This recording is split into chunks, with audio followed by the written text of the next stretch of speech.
Hola, ¿qué tal? Bienvenidos nuevamente. Estamos aquí en la silla para hacer una genial entrevista detrás de, ¿no? De la novela gráfica de Héctor Germán Santarriaga, de Sueños Rotos, Julia. Primeramente me presento, yo soy Tevin, soy ilustrador y autor de cómics y pues tengo el honor nuevamente de entrevistar a Héctor. Siempre he tenido ganas de saber un montón de cosas que están detrás de este libro y creo que a ustedes les va a enriquecer muchísimo, tanto para los que ya lo adquirieron la novela gráfica, como para los que por primera vez van a adquirir este libro, ¿no? Considero que es uno de los mejores libros de Héctor. Es fuerte, es crudo, pero bueno, vamos para allá. Hola Héctor, ¿cómo estás? Hola Tevin, ¿cómo estás? Bienvenidos todos. Saludos. Aquí estamos de nuevo en la silla, listos para lo que venga, esperando conservar las orejitas. Exacto, eso te iba a decir, si estás listo ya para comenzar, va. Oye Héctor, pues vamos a empezar. Héctor, cuéntale a la gente, primero que nada, ¿de qué va Sueños Rotos, Julia? Sueños Rotos, Julia es una novela gráfica que habla, cuyo tema central es la trata de personas en México desde el punto de vista de Julia. Julia es una chica que desde niña le gustó el baile.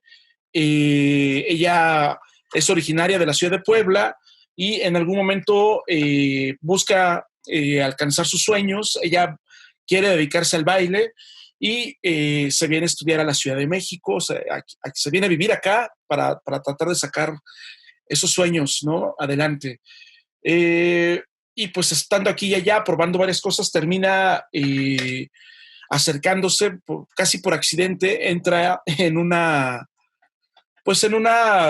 lo que parecía ser un restaurante, la invitan a trabajar y resulta ser pues un bar, ¿no? Un table. Y una vez que entra ahí en la entrevista, ese es el último día que es libre, ¿no? A partir de ahí, pues queda atrapada y es obligada a prestar, pues servicios sexuales, a trabajar ahí. Y pues este lugar donde trabaja, pues ellas mismas la llaman la jaula, y de ahí ya no salen. Y hay un montón de chicas que están trabajando ahí mismo duermen en algunas zonas específicas del lugar. Y pues bueno, de esto trata de cómo funciona en algunos de estos lugares, cómo funcionan esta estructura criminal que tiene a las chicas que con engaños las llevan ahí y pues ya no las dejan salir, ¿no? Es una historia que además, pues, más allá de la denuncia social, tiene un toque de realismo mágico y pues forma parte de la trilogía Sueños Rotos, que es una trilogía que empecé a publicar en 2018 y que tiene que ver justo con este tema, que es la trata de personas en México. Pues veníamos ya de leer, digamos, el primer libro, ¿no? De esta trilogía, que era Sueños Rotos, Sofía, ¿sí? Y yo me pregunto mucho por qué hacer una trilogía de este tema que es tan escabroso y difícil, ¿no? Sobre todo porque a veces no es nada fácil contar este tipo de historias, ¿no? La decisión de hacer esta trilogía, bueno, el proyecto empezó con una decisión de hacer un proyecto sobre la trata de personas, que ya lo platiqué un poquito en la entrevista de Sueños Rotos, Sofía. Era algo que a mí me interesaba desarrollar, sobre todo como una forma de tratar de mostrar algo, de aportar algo a una situación que a mí me parecía indignante. Cuando empiezo a desarrollar el proyecto, pues no encontraba bien cuál iba a ser el mejor camino para abordar este proyecto. Mi idea original era que era un solo libro.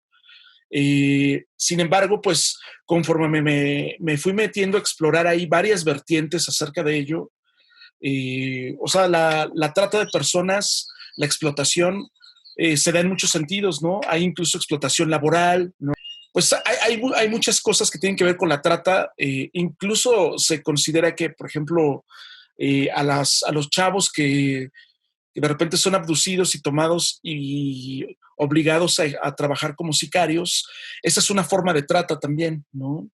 Entonces, la trata tiene como un espectro muy amplio de posibilidades, bueno, no posibilidades, sino de situaciones que pasan. Y yo decidí irlo cerrando específicamente a la explotación sexual, y aún así era un tema muy amplio.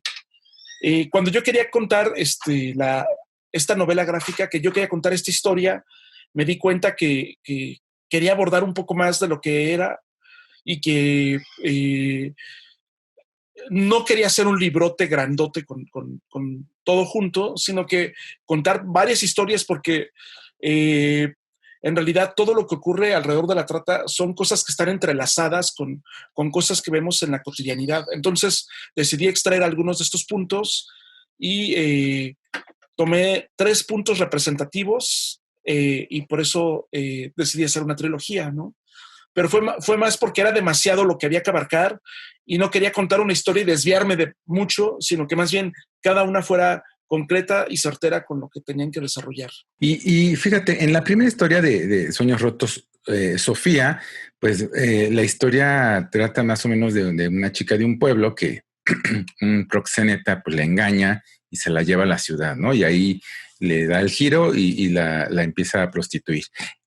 Y aquí, sabiendo que hay tantas y tantas historias muy reales que suceden en el país y que todas son, cada historia tiene pues detrás de cada historia un montón de vertientes, ¿no? ¿Cómo fue que tú decidiste contar en específico esta historia de esta chica de Puebla? La decisión de contar esta historia, dentro de la investigación que estuve haciendo y dentro de todas las cosas que estuve leyendo para armar este proyecto, el proyecto Sueños Rotos en su conjunto, yo me percaté que había una constante con las chicas que vienen por su propia cuenta a la Ciudad de México, y que tratan y bueno, esto pasa con chicas no solamente mexicanas, sino sobre todo con extranjeras, que vienen a la Ciudad de México, buscan conseguir algún trabajo, ¿no? Hacerse de una vida mientras ellas continúan sus estudios, o ellas lo que buscan es desarrollarse, y me di cuenta que había lugares donde son usados como trampas, ¿no? Donde están atrapadas, donde ellas son capturadas y colocadas en esta situación. Eh, ¿Por qué la ciudad de Puebla, que es de donde es Julia? Julia viaja de la ciudad de Puebla a Ciudad de México. Eh, la trilogía Sueños Rotos tiene que ver particularmente con una estructura criminal que opera en la Ciudad de México, pero que tiene conectes en varios lugares, ¿no? En el caso de Sueños Rotos, Sofía, por ejemplo, allí el pueblito en el que ella nace, Sofía, no se dice en qué estado está, pero en mi mente estaba en uno de los pueblos de Tlaxcala, que de allá es donde operan estas estructuras criminales tremendamente. Y de Tlaxcala a la Ciudad de México, la ciudad de Puebla es una ciudad que está de camino, ¿no? Entonces, para mí era importante que esta estructura criminal que está operando en esa zona, pues que quedara como en ese rango esta chica, ¿no? Esta chica puede ser de cualquier parte del país, pero bueno, por, por el contexto de la historia que estaba creando, era importante que estuvieran ubicados en este espacio, pues en este lugar, y que todo terminara aterrizando en la Ciudad de México. Y teniendo el contexto de ahora los lugares, por qué fue en cierto lugar, por qué la manera en cómo las van envolviendo las distintas vertientes, pero también a mí ahorita, antes de entrar en profundidad con detalles del libro, lo primero que ves, pues es el nombre del libro, ¿no? Entonces, en el primero te hicimos esa pregunta, y en este nuevamente me encantaría saber por qué se llama Julia. Ok, bueno, originalmente el nombre Julia se lo fui poniendo ya casi al final de la obra. Eh, Originalmente el nombre era Zaira. Zaira era el nombre de este libro. De hecho, mientras lo estuve trabajando, así se llamaba, porque en algún momento de la historia a Julia le dan otro nombre en este lugar donde la tienen trabajando, donde la están explotando, sería lo más correcto decir. Ellos le dan el nombre de Zaira, ¿no? Y entonces, pues Zaira esto, Zaira aquello, Zaira lo otro. Y de hecho, mi primer boceto de portada, pues decía Zaira, ¿no? Cuando yo estaba trabajando la portada. Pero al final a mí me gustaba, yo quería que, como en Sofía, Sofía es el nombre de la chica, ¿no? De esta niña. Y Zaira es el nombre que le otorga pues estos criminales, ¿no? Es el nombre que le imponen, es un nombre de esclava. Entonces no quería eso, que la obra tuviera un nombre de esclava. Así que por ello, pues le puse Julia. Porque Julia, realmente la razón por la cual decidí ese nombre tiene más que ver con el nombre de la mamá de John Lennon, ¿no? Y pues es Julia, ¿no? Y es una canción que me gusta mucho de los Beatles, ¿no? La canción de Julia. Y por eso, Julia, ¿no? Y básicamente eso es, ¿no? Pero sí hice cambio del nombre de esclava a su nombre, al nombre de su ser, ¿no? Que es Julia. Y que pues me parece que es un nombre muy bonito además. Eso me gusta bastante porque hasta le da más importancia al nombre real de la protagonista, ¿no? Creo que es muy fundamental y sobre todo teniendo este contexto con mayor razón dices, Julia, ¿no? Lo dices hasta con más fuerza. Eso está muy bonito realmente. Y bueno, digo entre comillas bonito porque en realidad el libro es muy duro, es muy fuerte y cuando tú lo ojeas, ¿no?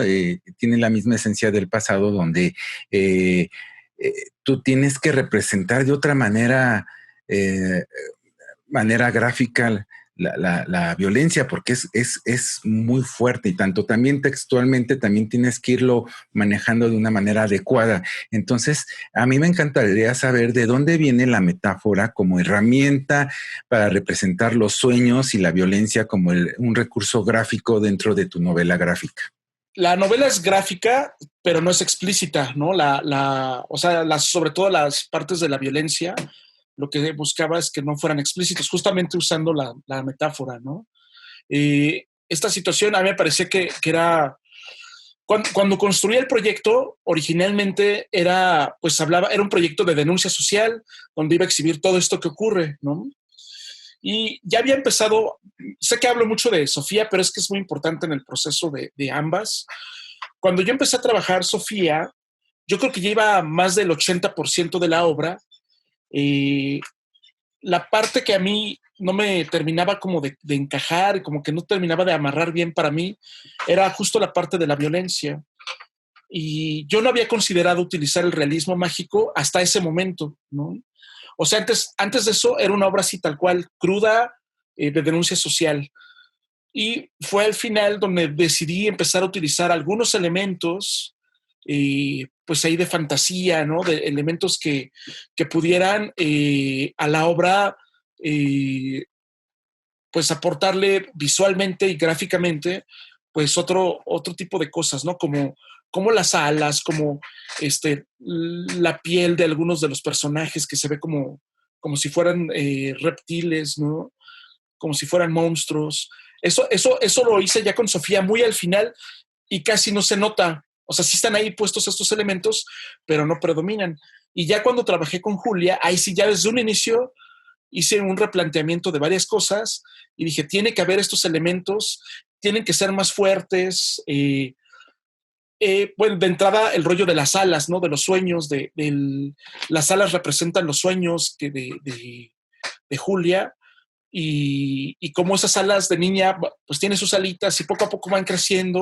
Al rato son unas alas así con plumas tremendas.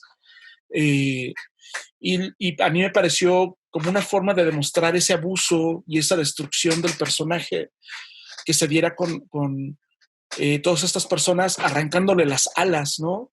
Las alas representan la inocencia también, ¿no? Entonces, arrancándoles las plumas, ¿no? De repente hay escenas donde ya incluso les gusta tocar sus plumas, les gusta arrancárselas, ¿no?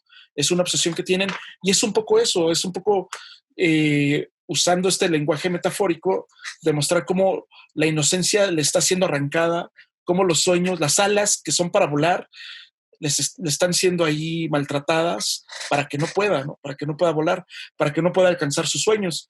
Y pues de ahí viene todo este rollo de los sueños rotos, ¿no? ¿Qué es eso? O sea, Y esto también me permitió que ciertas cosas, por ejemplo, aquí ya los hombres que visitan este lugar, este tugurio, pues ya vienen con, de repente tienen cabezas de insectos, ¿no? Como de mosca, las manos no necesariamente son manos, algunos tienen como tentáculos, tienen lenguas viperinas, entonces todos esos elementos, más como, ahora sí que mucho más fantasiosos, pues me permitió, ya los usé mucho más ahorita con Julia, y pues Julia sí es una obra mucho más violenta que Sofía, y entonces pues tiene más de esos elementos, pero al mismo tiempo pues no quería que fuera evidente la violencia con la cual, más bien, no es que no que fuera evidente, sino que no fuera explícita la violencia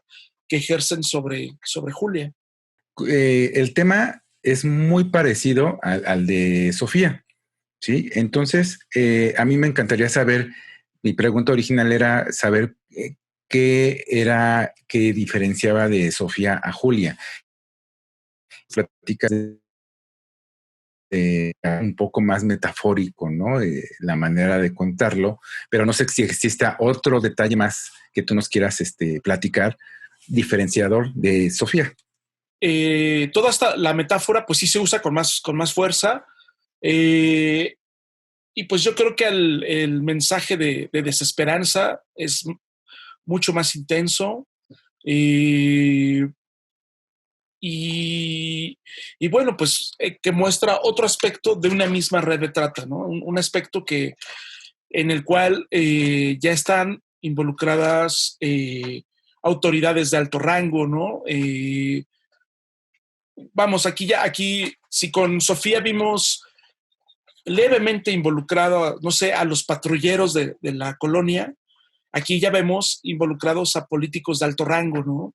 De cómo ya las chicas son manejadas en altas esferas del gobierno y son mandadas a ser explotadas, a ser lastimadas en Cuernavaca, ¿no? Las llevan a Cuernavaca, las mandan aquí, las mandan allá. O sea, yo creo que aquí abarca un poco más, en un tema más amplio, cómo una misma red de trata está corrompiendo desde, como vimos en Sofía, su entorno más leve, que son los patrulleros, la gente que va alrededor, hasta acá una estructura donde además, pues bueno, en este lugar se mueve mucho la droga y hay situaciones específicas de por qué no están cerrando ese lugar cuando saben perfectamente que ahí ocurre eso, ¿no? Eso está basado por completo en historias reales de la Ciudad de México. Fue muy famoso un lugar, un burdel que así operaba, ¿no? Que estuvo trabajando muchos años así y que para que no le cerraran, pues grababan sobre todo a los políticos que visitaban el lugar, los grababan para que pues no hubiera nada. Era su forma de protegerse contra la ley y les funcionó hasta un tiempo, ¿no? Tenía bastante carnita más. Qué bueno que te hice la pregunta, porque dije, ya está contestada, pero no.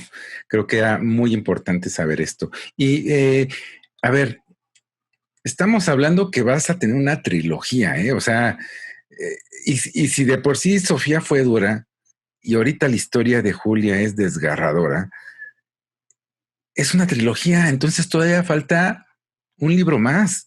¿Quieres decirme que todavía va a haber más crudeza y desesperanza o el tope fue Julia? Cuando, cuando, cuando decidí construir este proyecto, si bien una parte importante era la denuncia, yo lo que quería era que los lectores eh, hicieran una reflexión en torno al tema, ¿no? En torno a que no todo es como lo que creemos creer o como lo que nos dicen que es, ¿no?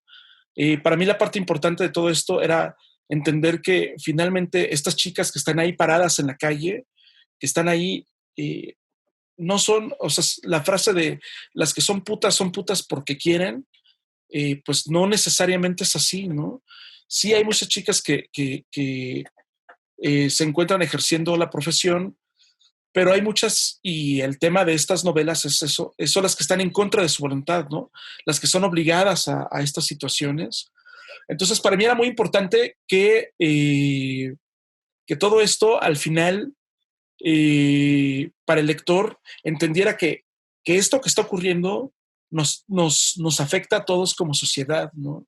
Entonces, sí, la tercera parte, pues la tercera parte es un chingadazo, ¿no? O sea, sí viene con todo, sobre todo porque, pues para el que ya leyó estas dos novelas, ya se puede percatar de que hay personajes que se repiten, que hay situaciones que están pasando, conocemos a los personajes malvados, escuchamos, ¿no?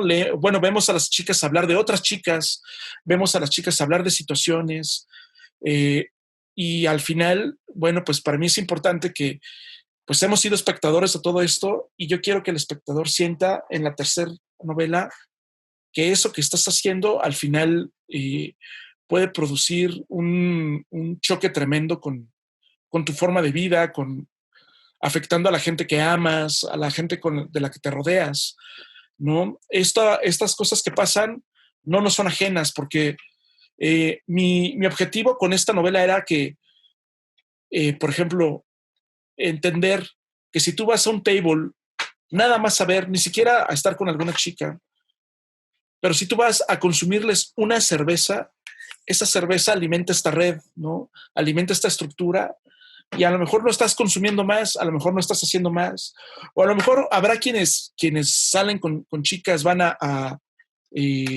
pues consumen lo que ahí se les ofrece y las tratan muy bien y son muy buenas personas y lo que sea, pero también era muy importante para mí que descubrieras que no siempre la cara que te ponen ellas es lo que es, ¿no?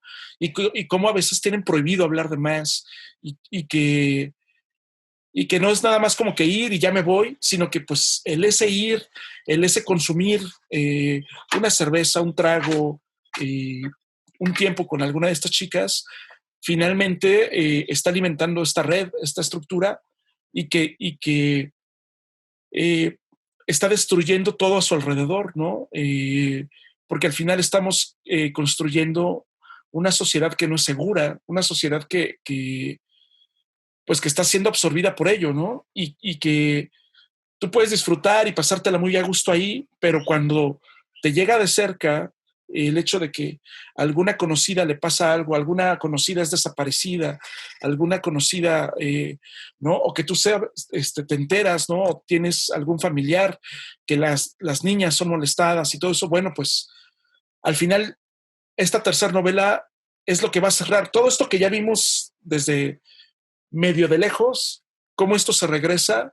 Y bueno, de eso va Sueños Rotos Emi, que va a ser el cierre de esta trilogía y que al final, pues era el punto importante para mí, demostrar que estas redes y estas estructuras criminales, pues eso que hacen no están alejadas de ti o de mí, sino que forman parte de esta sociedad y que la van desmoronando a su alrededor, ¿no?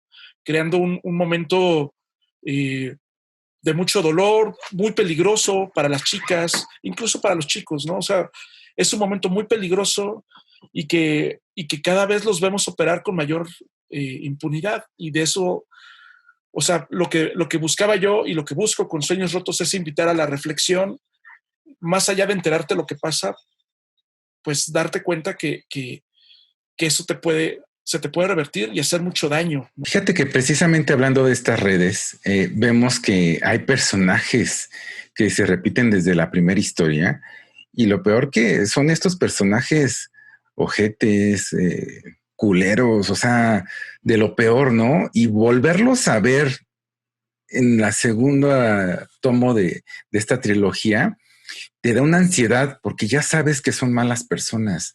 Entonces, te incomoda, sufres, ¿no? Porque dices, ¿para dónde va la protagonista? No, cuídate, no. Y todavía hay más personajes, ¿no? Que no, que son lo peor de lo peor del ser humano, ¿no? Entonces, me lleva a una reflexión y una pregunta de, ¿tú quieres subrayar que la mafia la hacen un solo grupo de personas, una sola red, ¿no? O es una interpretación mía. Específicamente para fines de la obra, pues sí es una sola red, por lo que explicaba al principio, ¿no?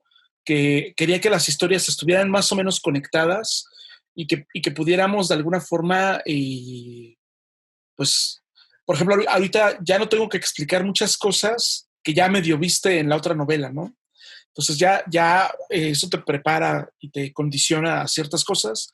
Y bueno, aún así, si eres un lector nuevo y algo que hice es que cualquiera de las dos novelas la pudieras leer y entender sin conocer la otra, ¿no? Entonces, bueno, ahorita por cuestiones de la historia, sí era importante que fuera una sola red, pero evidentemente, pues las redes de trata están bien cabronas, ¿no? Y hay muchas en todos lados y hay distintos, operan de muy diferentes formas. Entonces, aquí en particular me enfoqué en esta que opera de esta forma y bueno, en la tercera novela se verá otro giro ahí que está más cabrón. Si, queridos lectores, si estaban espantados, ¿no? Y más que espantados, estaban sorprendidos de que esta novela es todavía más ruda que la primera, pues, híjole, la tercera va a estar pinta para hacer un gran cierre reflexivo, ¿no? De las vertientes que son esta trata de personas.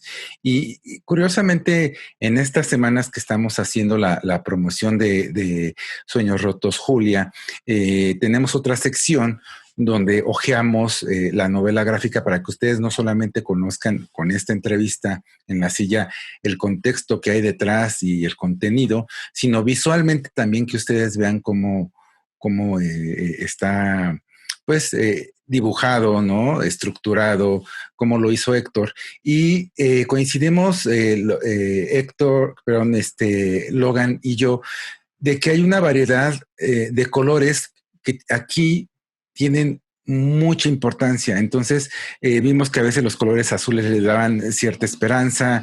En Julia, curiosamente, no, se ven depresivos, ¿no? Los azules son bastante tristes. ¿Así tenías pensado que se proyectara o solo fue la apreciación de nosotros en ese instante? Pues sí, la intención es que fuera una obra mucho más triste, justamente, ¿no? Porque aquí,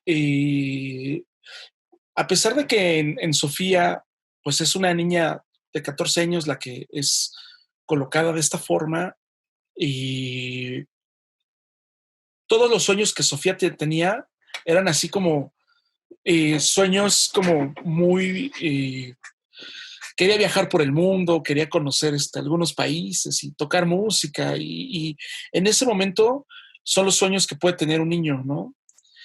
Sin embargo, en el caso de Julia, pues ella ya es más grande cuando te cuenta cómo ha tenido un sueño desde niña y cómo ha ido trabajando en esos sueños, cómo ya está buscando convencer a los papás de estudiar esto, de estudiar para convertirse en bailarina y pues evidentemente es un tono, es mucho más madura en ese sentido, en cuanto a sus sueños, ¿no?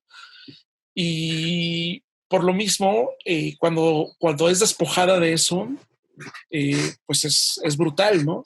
Y aún así, pues por un instante dentro de este lugar donde la tienen, encuentra una pequeña ventanita de escape en el cual, pues bailando, porque en algún momento le toca bailar en las pistas, encuentra que bailando, aunque sea así, mientras está ahí lejos de ellos, y aunque está rodeada de monstruos, ¿no? Que la quieren tocar, mientras ella puede estar solo bailando, ella encuentra ahí un cachito de felicidad, pero pues es una felicidad dentro de la jaula, ¿no? Y está cabrón eso. Y pues sí, los colores, pues sí buscaba que hubiera muchos, hay colores que son muy parecidos a los de Sofía, pero sí quería que agarrara un tono más diferente. Y debo decir que, o sea, para mí sí fue, o sea, para mí sí fue sí creo que el trabajo de Julia como autor, o sea, como escritor en este caso, sí creo que fue un trabajo más chido, ¿no? Porque tomé en consideración muchas otras cosas y bueno, pues por lo menos ya traía un año más de experiencia y ya había hecho Sofía, ¿no? Ya había desarrollado otras cosas, entonces sí siento que es una obra mucho más madura en ese sentido. Sí, y se nota bastante y me gusta porque creo que nos preparaste justamente para leer el segundo libro. Yo sí recomendaría, aunque son obras totalmente pues conclusivas, ¿sí? Cada una. Me gusta el ritmo de primero leer Sofía y luego ya llegar a Julia, ¿no?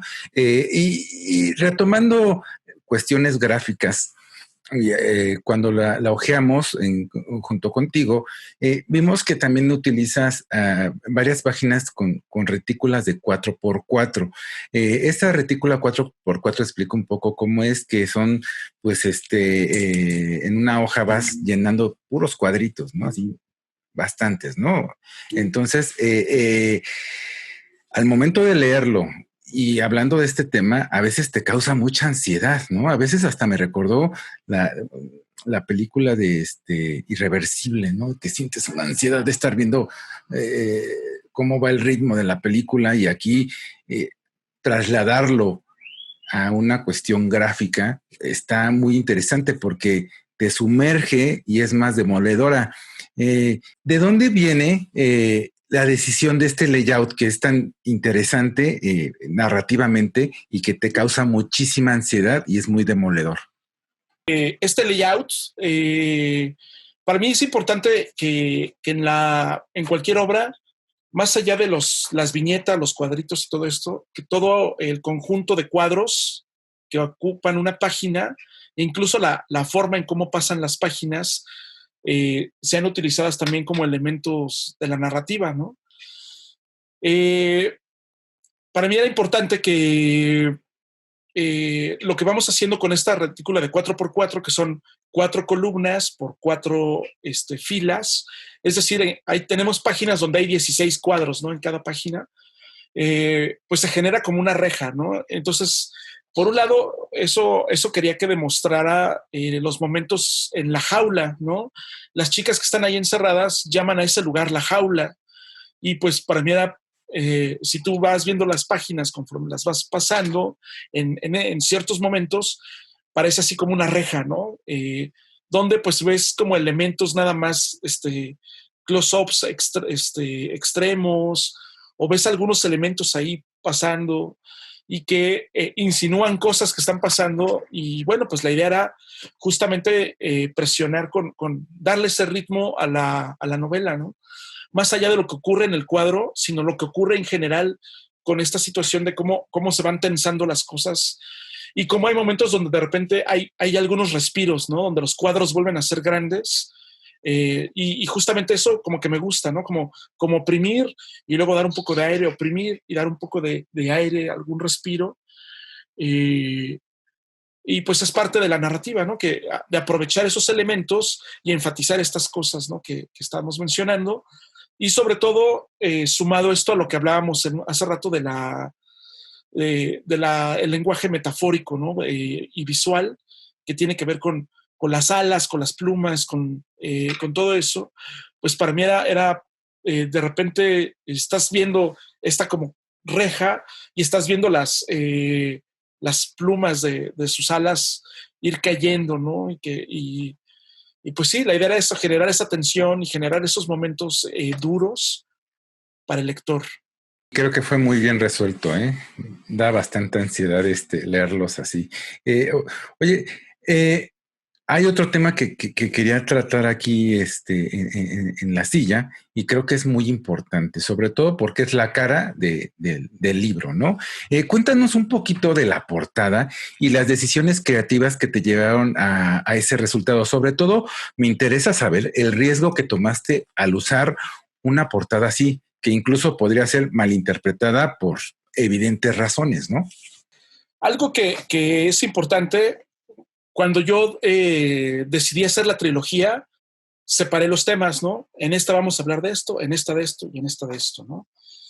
Pero uno de mis motivos principales al crear esta trilogía era que, pues yo tengo conocidos, yo conozco personas que sí frecuentan esos lugares, que sí, que no necesariamente rentan chicas o así, pero pues, por ejemplo, yo conozco cuates que les gusta pasar en Sullivan, ¿no? En las noches y pasar y nomás estar viendo a las chavas, ¿no? Ni les hablan ni nada, nomás ahí está, pasan de mirones, ¿no? Eh, Tengo cuates que acostumbran irse a echar un trago, así como pueden ir a una cantina, van a un table, ¿no? Y ya, y obviamente para ellos pues, ahí están las chicas y todo eso, ¿no? Y pues sí conozco muchas personas así, ¿no? Que sí consumen esto. Entonces, para mí era importante y una de mis primeras razones de todo esto era que eh, mostrarles a ellos en particular, a los que sí consumen, sé que suena muy mal decirlo así, pero finalmente es lo que hacen, aquellos que sí de una u otra forma consumen todo esto que estas redes provocan, pues que conocieran un poco lo que hay detrás, ¿no? Cronológicamente, Julia es antes que Sofía. La historia de Julia ocurre antes que Sofía. De hecho, en Sofía se menciona de algo que pasó con, con Zaira, ¿no? No, es que con Zaira pasó tal cosa, ¿no?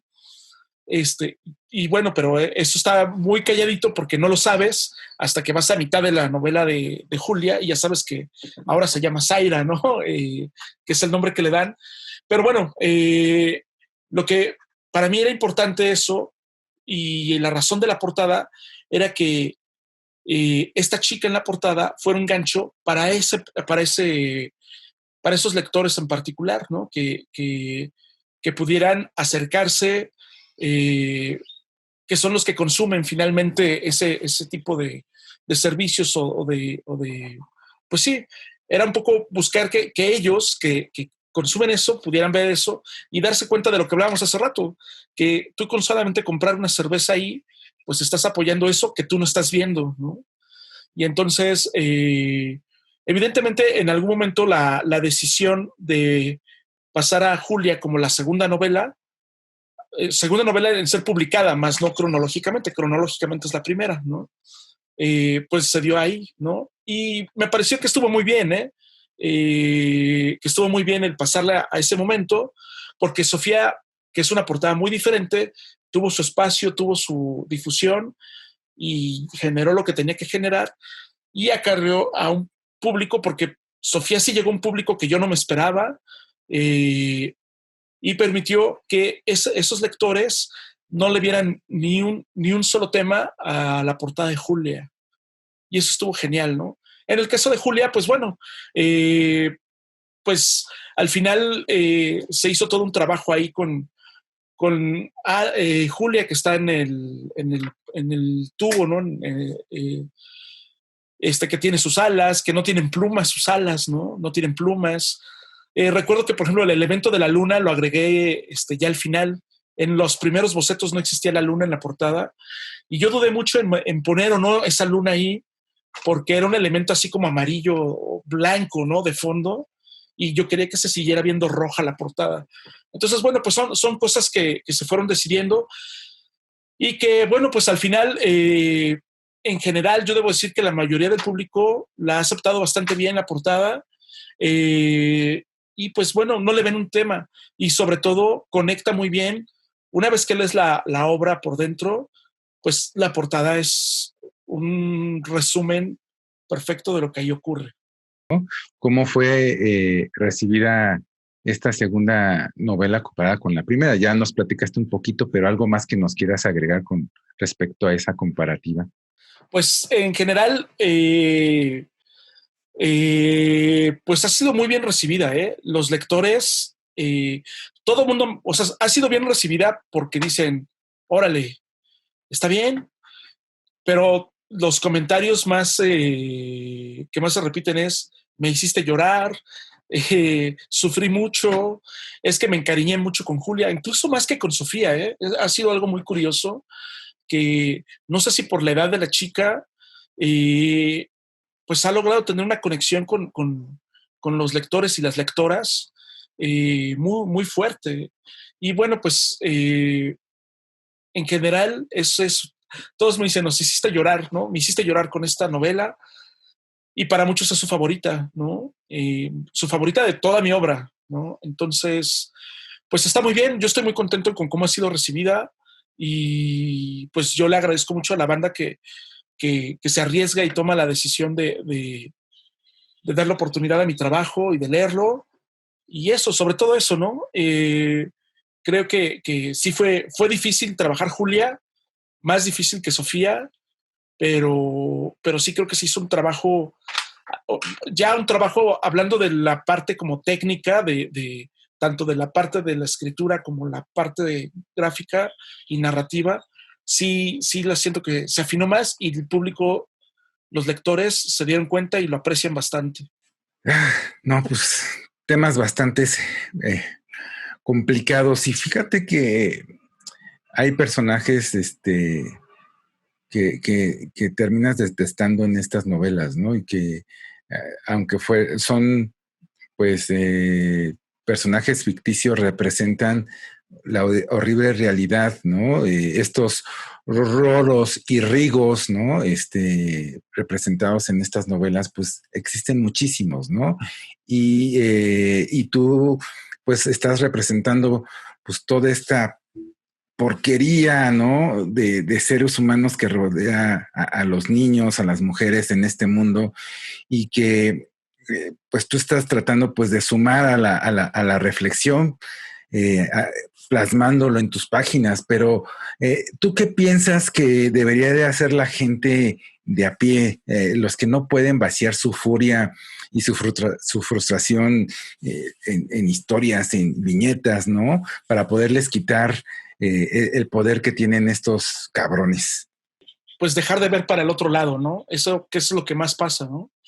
Y eso es lo que la mayoría de las personas hacen o hacemos cuando vemos cosas como esto, ¿no? O sea, así como hay muchos que cuando ven a las chicas en la calle paradas, muchos pasan y las están morboseando, hay quienes les ofende mucho y voltean para el otro lado, ¿no? ¿Cómo voy a ver yo eso, ¿no? A esas mujeres, ¿no? De la vida galante, como les dicen. Pues yo creo que hay que ser conscientes, un poquito más conscientes de todo esto que ocurre, y que no todo es como nos dicen que es, ¿no? Y pues estar informados y sobre todo pues hay que cuidar, pues a nuestras mujeres, ¿no? Que tenemos en casa, en la familia, ¿no? A las hermanas, a las tías, a las niñas, a las sobrinas. Hay que estar, pues desgraciadamente, o sea, lo que sería mejor es que pudieran andar por la calle y por la vida libremente y en paz, ¿no? Y sin ningún riesgo de nada. Sin embargo, pues la realidad nos ha demostrado que está muy, muy cabrón y que con tantita mala suerte, tantita distracción, puede tener ahí, pues pueden ser arrastradas a estas espirales de destrucción, ¿no? Y que destruyen no solamente la vida de las chicas o de las personas que son llevadas allá, sino pues de las familias completas, ¿no? Las familias que no saben qué pasó con sus familiares. Pues, ¿qué toca? Pues, ¿qué se puede hacer? Pues ser conscientes de ello, estar informados, difundir eso, cuidar a las chicas, ¿no? Cuidar a la familia y pues denunciar, ¿no? Cuando se ve algo que no es correcto, denunciar, ayudar siempre que nos enteramos que si tal o cual chica desapareció porque es algo que se vive, que es súper común, ¿no? Y que bueno, pues hay que manifestarlo y hay que protestar y hay que exigir que pues primero que las autoridades respondan a esas cosas, ¿no? Y que respondan con prontitud, ¿no? Algo que es muy común y que me ha tocado saberlo es que muchas veces cuando una chavita desaparece y las familias van a levantar una denuncia, ni se las quieren levantar, ¿no? Ya, señor, no se preocupe. Al rato regresa su hija y regresa con premio, ¿no? Hablando de que las chicas se van con el novio, se escapan, todo eso. Y y eso está bien cabrón, ¿no? Está bien cabrón que para levantar una denuncia te estén pidiendo dinero, ¿no? Bueno, ya en muchos lugares ya no te piden dinero para levantar el acta, pero sí para investigar, ¿no? O sea, entonces ese grado de corrupción se tiene que acabar y se tiene que combatir. Y bueno, pues hay que ejercer presión en ese sentido, ¿no? Se tiene que mantener la protesta, se tiene que denunciar, se tiene que, eh, o sea, se tiene que hacer ruido de todo esto para que, pues, para empujar a que ese cambio suceda, ¿no?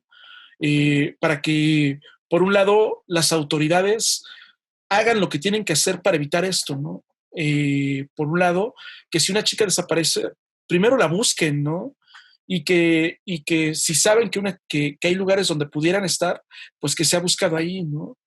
Que estos lugares pues sean cerrados, ¿no? No sé, o sea, hay tantas cosas que se pueden hacer, pero bueno, sí creo que yo sí creo mucho en la protesta y sí creo que hay que ejercer presión para que haya un cambio y que, bueno, todas las revoluciones van acompañadas por un lado, de la protesta, que es el músculo, y por otro lado, una parte intelectual, que es la que va a gestionar esos cambios, ¿no? A empujar a que se reformen leyes, a que se hagan cambios.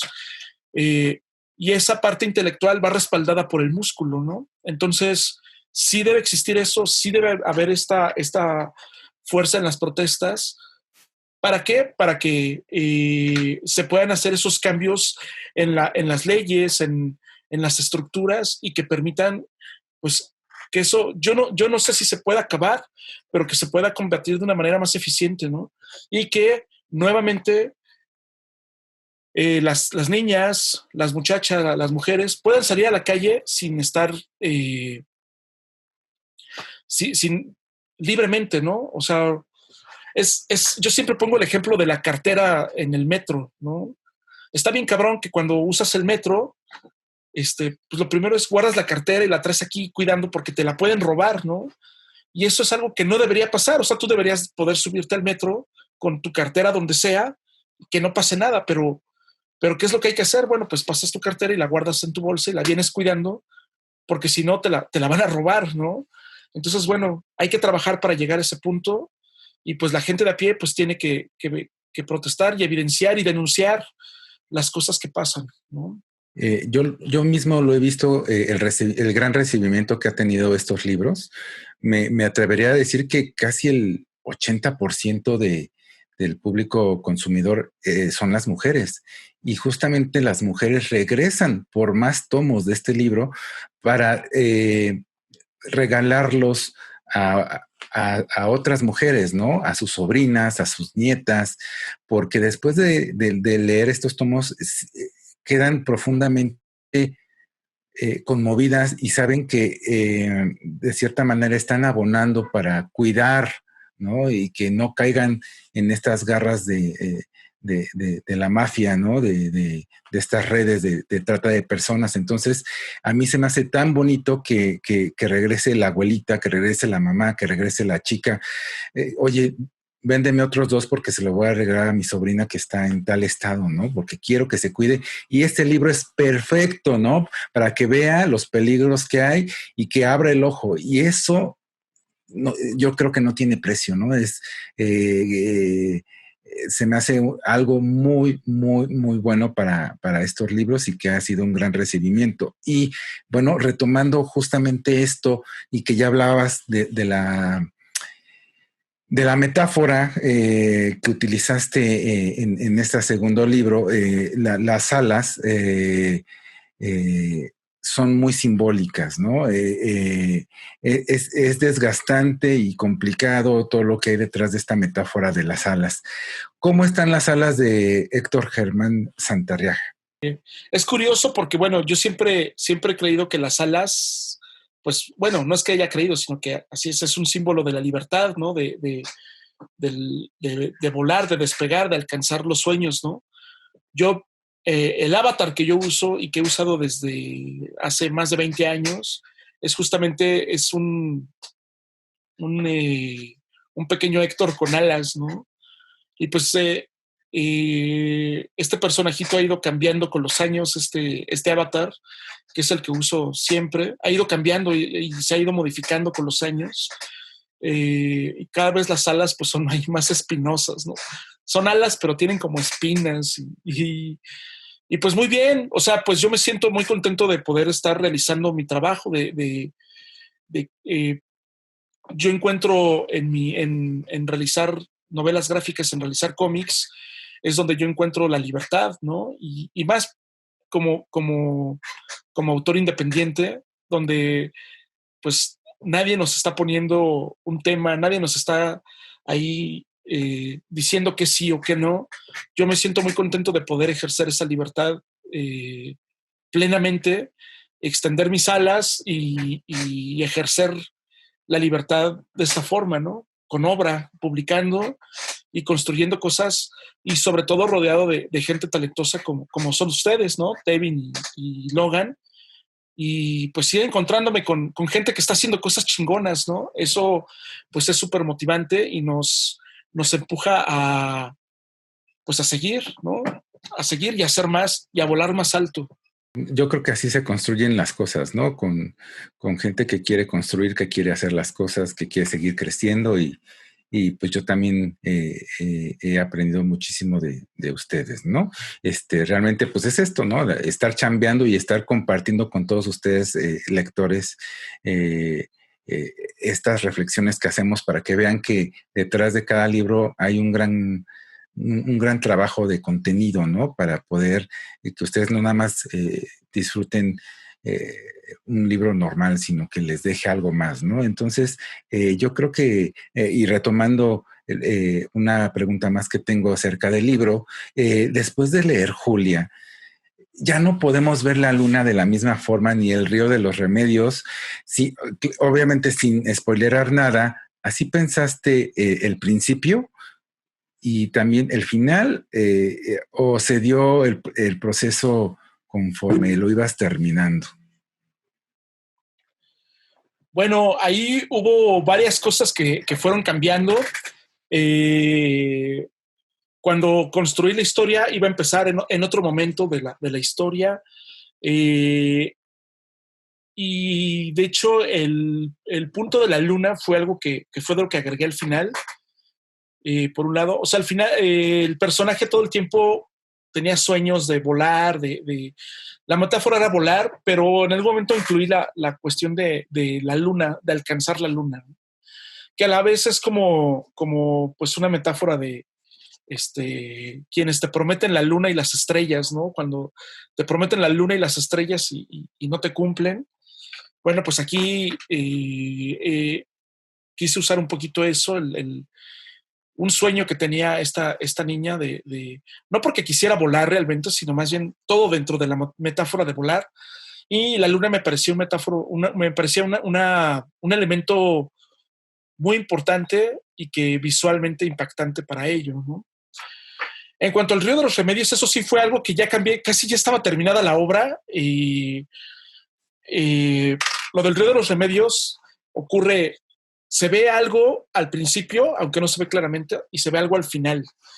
Y en ese final yo no sabía bien cómo darle, bueno, más bien mi idea original es que eso ocurriera no en un río, sino en un bosque. Y esa era la idea que tenía. Sin embargo, en una reunión que tuvimos ahí con unos cuates, con unos compañeros, estábamos platicando de esta cuestión del Río de los Remedios y de cómo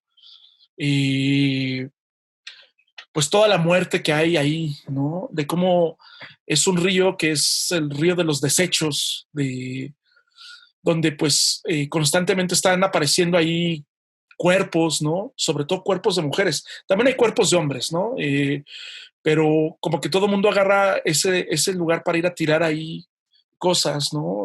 Personas, cuerpos y pedazos de cuerpos, además, ¿no? Hay cosas bien horribles que ahí se encuentran y que platicando con un cuate nos decía que cuando este río fue entubado en uno de sus tramos, que fue de ya pasando Catepec, de Tlalnepantla en adelante, y algo que hicieron fue que cerraron una parte, como que pusieron una reja en el río. O sea, aunque está entubado y el río fluye, la idea de poner esa reja por parte de las autoridades de Tlalnepantla también era que los cuerpos no se fueran para allá, para que los cuerpos no se los achacaran a ellos, sino que se quedaran en Ecatepec, ¿no?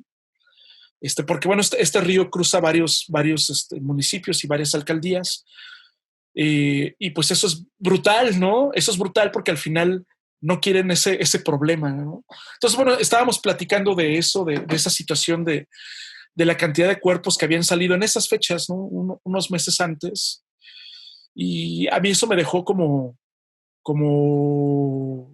pues me dejó pensando muchas cosas y me llevó a querer cambiar ese final que tenía. Y dije, pues es que al final, probablemente el final de la obra deba ocurrir en el Río de los Remedios, que además es una zona que conozco, ¿no?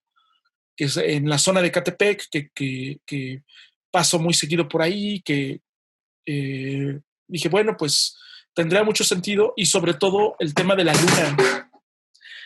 Y sobre todo el tema de la luna, sería importante como que fuera visible a través de un río, ¿no? Algo ahí. Y bueno, al final creo que quedó bastante bien. ¿No?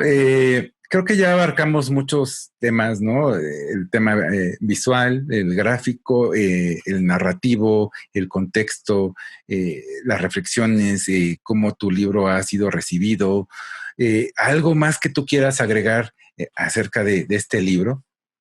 Yo solo quiero decir que estoy muy agradecido con los lectores, con la banda que nos ha apoyado, que se ha rifado, que ha recibido bastante bien el libro, que lo ha difundido, como ya mencionaste hace rato, que lo comparten.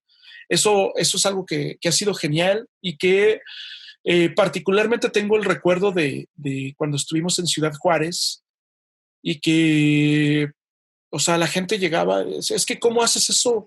¿Cómo traes estos libros aquí? O sea, sí sabes lo que aquí pasa, sí sabes cómo está la situación, no como reclamo, sino más como asombrados. Y los compañeros aquella vez, varios compañeros de allá, de Ciudad Juárez, nos decían, pues es que como que venir a hablar de eso aquí no. Sin embargo, eh, muchos lectores, sobre todo lectoras, o sea, para mí fue conmovedor cuando me daban las gracias de que estuviera haciendo algo como eso, ¿no? Eh, pues porque ahí sí está muy cabrón. O sea, ahorita ya nos ha dicho mucho de las muertas de Juárez, pero es algo que sigue ocurriendo, ¿no? O sea, que no ha parado, no porque ya no está en las noticias, ha dejado de ocurrir, ¿no? Y bueno, al final ahí compartíamos ahí, cuando me decían, pues es que en Ciudad Juárez sigue pasando esto, ¿no? De que las chicas siguen desapareciendo. Y yo, bueno, pues es que yo estoy allá, pegado a Catepec, y pues está bien cabrón allá. O sea, es casi la capital de los feminicidios. Entonces, está muy cabrón. Y bueno, al final, eso ha sido bien padre, ¿no? Que ha llegado a los lectores correctos, y estoy muy agradecido por ello. No, pues toda esta entrevista ha sido bastante emocional, creo yo, y bueno, ya Logan Wayne estuvo detrás de las cámaras. No sé si te gustaría ya entrar a cuadro, Logan, para que podamos cerrar esta silla que creo que estuvo bastante fluida y bastante emotiva, ¿no? Se fue como agua estos minutos. Entonces, hola Logan, ¿cómo estás? ¿Qué tal? No, pues aquí estamos cerrando la silla. La verdad es que hablando de Julia, ¿no? Me parece que fue el primer libro que revisé y corregí de Héctor, el estilo. Y bueno, pues yo fui de los primeros que leyeron Julia en su momento, porque pues obviamente tuve que hacer la labor de revisión y corrección. Y me acuerdo que cuando lo empecé a hacer tenía yo mucho trabajo y lo estaba leyendo en la oficina en los tiempos ahí que tenía disponibles en un PDF que me mandó Héctor. Y ya pues empecé a leer La Luna, la chingada, avancé. Y cuando llegué al final, hasta creo que le escribí a Héctor o le hablé, no me acuerdo. Y dijo, no mames, te pasaste de ver. Porque sí, sí fue bastante, o sea, me parece que ese tipo de detalles, ese tipo de cosas, pues al final son los que evidencian la maestría del autor para contar las cosas, ¿no? Porque eso me parece que es lo complejo y lo que de alguna manera desmarca a ciertos autores de otros, ¿no? Y entonces el hecho de haber concebido, o más bien concluido, que así tiene que ser el intro y el outro o el final de la novela, me parece que elevan muchísimo, muchísimo todo lo que Julia tiene que decir, porque bueno, pues de otra manera a lo mejor pudiera ser una historia que trata ese tema y pues ya, pero no, realmente la manera en la que abre, la manera en la que cierra y bueno, sobre todo el asunto del realismo mágico, las metáforas que por ahí se entrelazan con la dura realidad, bueno, pues me parece que es lo que hace de Julia una novela muy poderosa. Muchas gracias, Héctor, por este trabajo.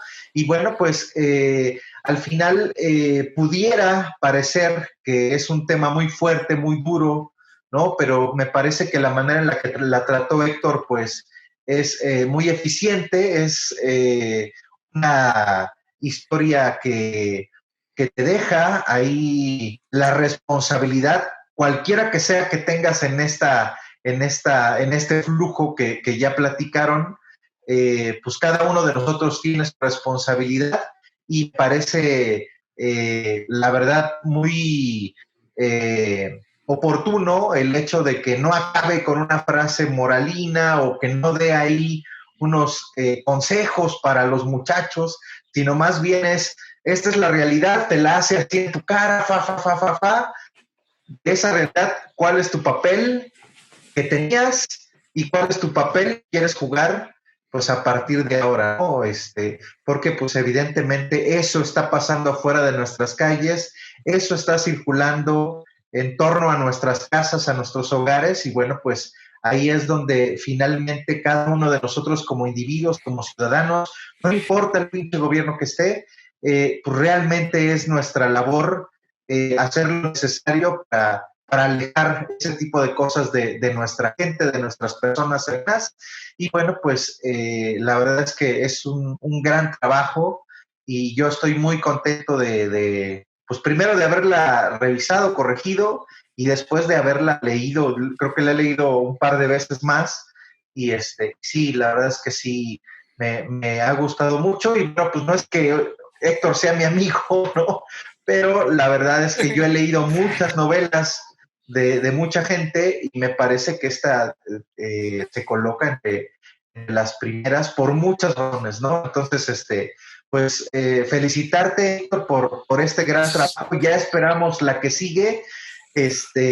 Bueno, me imagino que la voy a revisar y corregir yo, pero pues sí, creo que al final todo lo que causó en tu persona, todo este trabajo, pues me parece que fue importante, ¿no? En términos de desgaste emocional, habíamos platicado en algún momento que ya te era de repente urgente salir ya de esta trilogía, no porque no te gustara hacerla, sino por todo lo que demandó emocionalmente.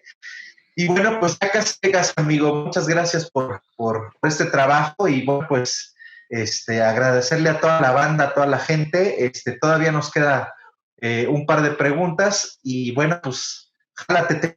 Sí, esto era importante traer a Logan a colación para que hiciera un gran cierre como solamente él puede hacerlo, ¿no?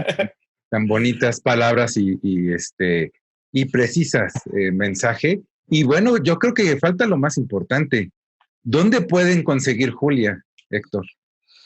Julia la pueden conseguir, primero lo tenemos en su formato físico, está en nuestra tienda en línea, que es purapinchefortalezacomics.com/tienda, ahí está disponible y está en formato digital en la plataforma Kindle de Amazon, también ahí lo pueden encontrar. Y bueno, también en físico la van a encontrar en Global Comics, en la librería Rius, que están en la Ciudad de México, en la Casa del Libro, en Catalonia Comics en León. Son ahorita las que recuerdo que está distribuido. Pues ahí la pueden encontrar. Y bueno, cuando retomemos los eventos, también los vamos a llevar hasta donde estén, ¿no? A los eventos, pero bueno, ahí es donde está ahorita disponible. Muy bien, amigos, pues ya saben dónde conseguirla, es muy, muy sencillo, ¿no? Está prácticamente a un clic para que ustedes puedan tener esta gran obra en sus manos, ¿no? También les recomendamos que le echen un ojo al resto del catálogo de Pura Pinche Fortaleza, por si algo más se les pega, ¿no? Que también tiene un excelente contenido. Y bueno, no nos podemos ir sin terminar con la pregunta clásica que hacemos aquí en la silla, ¿no? Que es, recomiéndanos un cómic mexicano, Héctor. Ok, pues bueno, voy a recomendarles un cómic de Motsaki, que, bueno, si bien yo lo conocí con el Memelito Guerrero, que primero sacó como fanzine en 5 tomos y luego ya lo sacó en un solo tomo que está bien bonito. Yo más bien les quiero recomendar otra de sus obras que justamente habla sobre la trata de personas, que a mí me parece que es o sea, yo no ubico otra obra que hable de este tema, aparte de las mías y la de Motsaki. Seguro sí hay, pero al menos yo no me he enterado, no ha llegado a mis manos, pero este proyecto que se llama La Novena Conclusión de Motsaki, sé que lo estaba sacando en partes y yo en 2019 pude conseguir con él directamente la primera parte, que igual y curiosamente habla sobre una red de trata que opera en Puebla. Entonces, pues está interesante. No sé si ya sacó la segunda parte o cuántas partes van a ser, pero bueno, de entrada tenía su primer libro, ya estaba disponible. Ese sería, sobre todo porque tiene que ver con el tema. Excelente recomendación, Héctor. Yo creo que va ligadito, ¿no? Al otro, y pues échenle también un ojo, porque es la parte también de la silla y de hacer recomendaciones es difundir el cómic mexicano. Así es que también busquen esta excelente obra. Yo creo que precisamente estas recomendaciones llevan ahí el sello de garantía de cada uno de las personas que lo recomienda, sabe por qué lo hace. Entonces, pues nada, que yo creo que ha sido una gran entrevista, muy, muy, muy, muy emocional, con gran contenido. Yo creo que esto, después de leer el libro o antes de que lo leas, es un complemento perfecto para tener tu libro y leerlo, ¿no? Entonces, pues acabamos de terminar. Yo creo que le cedemos la palabra a Logan Wayne para que despida esta silla, porque creo que Héctor conservó muy bien sus orejitas esta vez. No, pues agradecerle a toda la gente que nos ve, a toda la gente que comenta, a toda la gente que está suscrita. No se olviden de compartir el video, el canal, y bueno, pues nosotros seguimos trabajando para todos ustedes. Y por otro lado, pues reiterar mi agradecimiento, mi admiración a Héctor. Esta obra, sí, la verdad es que es una obra muy poderosa, muy bien contada, muy bien dibujada en tu estilo, y bueno, pues llena de una realidad pues que impregna la pinche sociedad, y al final pues con ese realismo mágico que nos hace en algún momento pensar que la cosa puede mejorar. Y pues no sé si quieras agregar algo más, Héctor. No, pues muchas gracias por sus palabras, Logan, Tevin, muchas gracias por la charla, y nuevamente reitero el agradecimiento sobre todo a los lectores, ¿no? A los que ya lo leyeron. Muchas gracias por todo lo que me han comentado, por todo lo que han dicho, y pues invitar a los que no lo han leído a que conozcan la obra, ¿no? Que la conozcan. Ya por ahí anda el tráiler, por ahí está Desde las Entrañas. Entonces, pues los invito a que la conozcan para que se formen su propia opinión, ¿no? Así es. Amigos, damos por concluida esta entrevista, así es que somos Pura Pinche Fortaleza y no estamos aquí de visita. Pura Pinche Fortaleza Comics. No estamos aquí de visita.